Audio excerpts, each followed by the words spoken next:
بسم اللہ الرحمن الرحیم۔ السلام علیکم دوستو، نور اسلام چینل پر خوش آمدید۔ آج کی ویڈیو میں ہم آپ کو غزوہ احد میں اہل عشق و وفا نے دفاع مصطفیٰ صلی اللہ علیہ وسلم نے جو حیران کن کارنامے سر انجام دیے جن سے عقل دھنگ رہ جاتی ہے بیان کریں گے۔ دوستو، حضرت ابو طلحہ رضی اللہ تعالی عنہ جو کہ غضب کے تیر انداز تھے، انہوں نے اپنے سارے تیر جان دو عالم صلی اللہ علیہ وسلم کے سامنے ڈھیر کر رکھے تھے اور ایک تسلسل کے ساتھ مشرکین پر چلا رہے تھے۔ ایک بار جانے دو عالم صلی اللہ علیہ وسلم نے ان کے تیر کو ہدف پر لگتا دیکھنے کے لیے گردن مبارک اٹھائی تو انہوں نے فی الفور عرض کی، یا نبی اللہ، میرے ماں باپ آپ پر قربان ہوں، سر اقدس اوپر نہ کیجیے، کہیں آپ کو کوئی تیر نہ لگ جائے، میں اپنی جان آپ پر قربان کر دوں گا اور آپ کی طرف آنے والے ہر تیر کو اپنے چہرے پر روک لوں گا۔ نفسی لنفسک الفداء ووجہی لوجہک الوقاء۔ اللہ اکبر۔ انسان اپنے جسم پر زخم کھا لیتا ہے مگر چہرے کو ہر صورت بچانے کی کوشش کرتا ہے، یہ انسانی فطرت کا تقاضا ہے، مگر اللہ جانے وہ لوگ عشق و محبت کی کس معراج کو پہنچے ہوئے تھے کہ اپنے حسین و دلکش چہروں پر تیر کھا لیتے تھے مگر جانے دو عالم صلی اللہ علیہ وسلم کو بچا لیتے تھے۔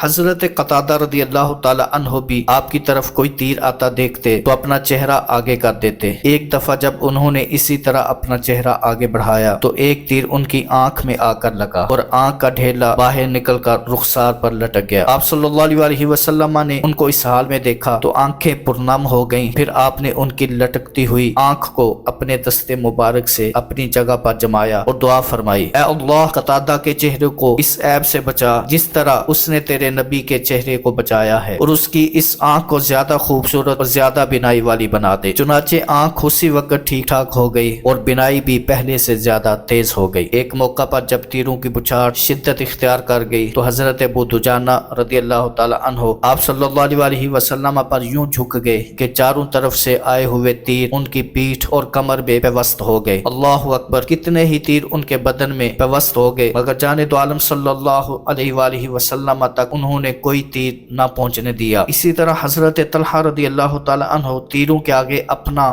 ہاتھ رکھ دیتے تھے، اس طرح ان کا ایک ہاتھ شل ہو گیا۔ اس دن ان کے جسم پر 70 کے قریب زخم آئے، ایک زخم سر پر لگا جس سے بے ہوش ہو کر گر پڑے۔ صدیق اکبر رضی اللہ تعالی عنہ کہتے ہیں، رسول اللہ صلی اللہ علیہ وسلم کے لیے پانی لے کر آیا تو آپ نے فرمایا، جا کر طلحہ کو پلاؤ۔ میں طلحہ کے پاس گیا تو وہ بے ہوش پڑے تھے اور زخموں سے خون ابل رہا تھا۔ میں نے ان کے چہرے پر پانی چھڑکا تو ان کو کسی قدر افاقہ ہوا اور ہوش میں آنے پر پہلا سوال یہ کیا کہ رسول اللہ کا کیا حال ہے؟ میں نے بتایا کہ اللہ کے فضل سے بخیریت ہیں اور انہوں نے ہی مجھے آپ کے پاس بھیجا ہے۔ یہ سن کر ان کے چہرے پر رونق آ گئی اور کہا، کل مصیبت بعدہ جلل، ان کے ہوتے ہوئے ہر مصیبت آسان ہے۔ دوستو، اسی طرح حضرت سعد بن ابی وقاص رضی اللہ تعالی عنہ کو آپ نے اپنے سامنے بٹھا لیا اور کہا، تیر چلاؤ۔ حضرت سعد نے تیر چلانا شروع کیے تو آپ اپنے ترکس سے تیر نکال کر ان کو دیتے جاتے اور فرماتے جاتے، ارمی فدا کا ابی و امی، تیر چلا، تجھ پر میرے ماں باپ قربان ہوں۔ اللہ اللہ! آقا کونین صلی اللہ علیہ وسلم کسی کو کہہ دیں کہ میرے ماں باپ تجھ پر قربان ہوں، اس سے بڑا اعزاز بھلا اور کیا ہوگا۔ واضح رہے کہ اس وقت جان دو عالم صلی اللہ علیہ وسلم کے آس پاس صرف 12-13 جانثار تھے جو آپ کے دفاع کا حق ادا کر رہے تھے، مگر ظاہر ہے کہ چند افراد ہزاروں کی یلغار کو کسی طرح نہیں روک سکتے تھے۔ چنانچہ دشمنوں کا گھیرا تنگ ہوتا جا رہا تھا اور اب تیروں کی بجائے تلواروں سے لڑائی ہو رہی تھی۔ اس وقت جان دو عالم صلی اللہ علیہ وسلم نے فرمایا، کون ہے جو میرا دفاع کرے اور جنت میں میرا رفیق بنے؟ حضرت زیاد رضی اللہ تعالی عنہ نے جواب دیا، میں یا رسول اللہ صلی اللہ علیہ وسلم، اور اپنے ساتھیوں کے ساتھ دشمن پر یوں ٹوٹ پڑے کہ یک بعد دیگرے ساتوں پروانے شمع نبوت پر فدا ہو گئے۔ حضرت زیاد سخت زخمی حالت میں اٹھا کر لائے گئے۔ جان دو عالم صلی اللہ علیہ وسلم نے فرمایا، اس کو میرے پاس لے آؤ۔ چنانچہ ان کو آپ کے قریب پہنچا دیا گیا۔ زندگی کے آخری لمحات میں ان کو یہ سعادت عظمی حاصل ہوئی کہ انہوں نے اپنا رخسار آپ صلی اللہ علیہ وسلم کے قدم مبارک پر رکھ دیا اور اسی حالت میں جان آفری کے سپرد کر دی۔ دوستو، آخر دشمن جان دو عالم صلی اللہ علیہ وسلم تک پہنچنے میں کامیاب ہو گئے۔ ابن شہاب کی ضرب سے آپ کی جبین انور مجروح ہو گئی۔ ابن قمیہ نے اتنے زور سے وار کیا کہ خود کٹ گیا اور اس کی 2 آہنی کڑیاں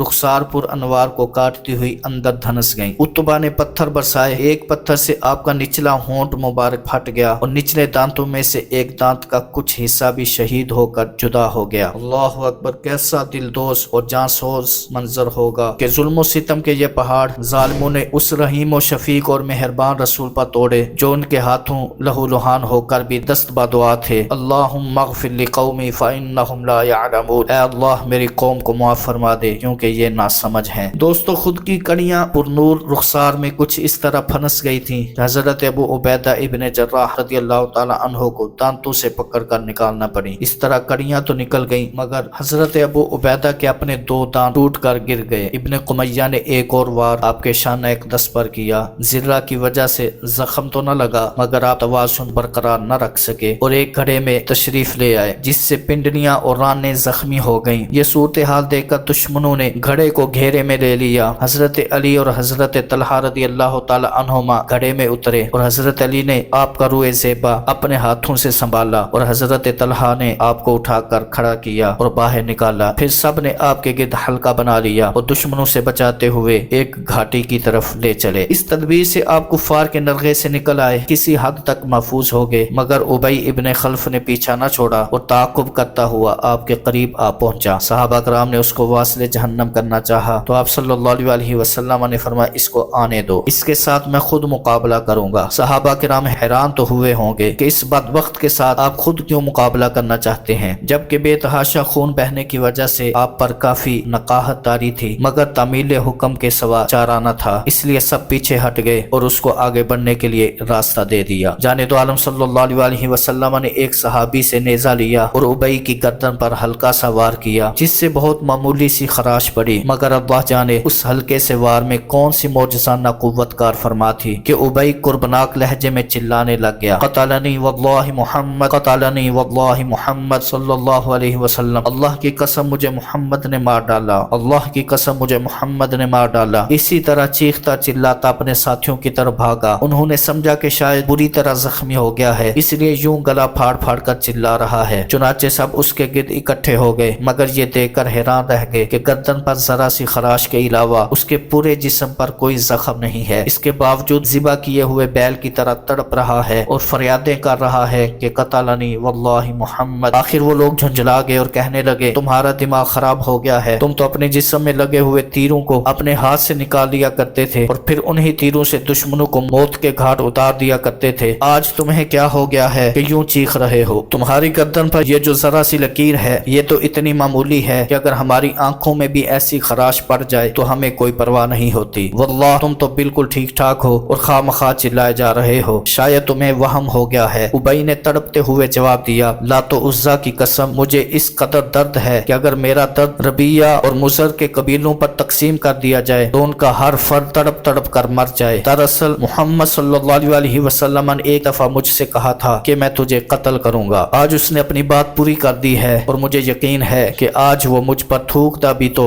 میں مر جاتا۔ یہ تو پھر خراش ہے۔ واپسی کے سفر میں بھی ابی اسی طرح چیختا اور تڑپتا رہا، آخر صرف نامی جگہ پر تکلیف کی شدت سے مر گیا۔ دوستو، جانب عالم صلی اللہ علیہ وسلم جس گھاٹی کی طرف جا رہے تھے وہ خاصی اونچی اور دشوار گزار تھی جبکہ آپ بہت سا خون مقدس ضائع ہونے کی وجہ سے خاصی کمزوری محسوس کر رہے تھے۔ 2 زریں جو آپ کے بدن مبارک پر تھیں ان کا بوجھ الگ تھا، چنانچہ راستے میں آنے والے ایک بڑے پتھر پر جب آپ نے چڑھنا چاہا تو نہ چڑھ سکے۔ یہ دیکھ کر حضرت طلحہ رضی اللہ تعالی عنہ فوراً آگے بڑھے اور پتھر کے پاس جھک گئے۔ آپ صلی اللہ علیہ وسلم ان کی پشت پر پاؤں مبارک رکھ کر اوپر چڑھ گئے اور فرمایا اوجب طلحہ نے اپنے لیے جنت واجب کر لی ہے۔ واضح رہے کہ یہ وہی طلحہ ہیں جو صدر کے قریب زخم کھانے کے بعد بے ہوش ہو کر گر پڑے تھے اور صدیق اکبر کے پانی چھڑکنے سے ہوش میں آئے تھے۔ وہی طلحہ اب اپنے داغ بدن کو پائے مصطفیٰ صلی اللہ علیہ وسلم کے لیے زندہ بنا کر جھکے کھڑے ہیں تاکہ آپ کو اوپر چڑھنے میں کوئی دقت نہ ہو۔ خدمت گزاری کا یہ کیسا بے مثال اور لازوال جذبہ ہے۔ دوستو، جانب عالم صلی اللہ علیہ وسلم کی شہادت کی افواہ مدینہ طیبہ میں پہنچی تو وہاں سے سیدہ فاطمہ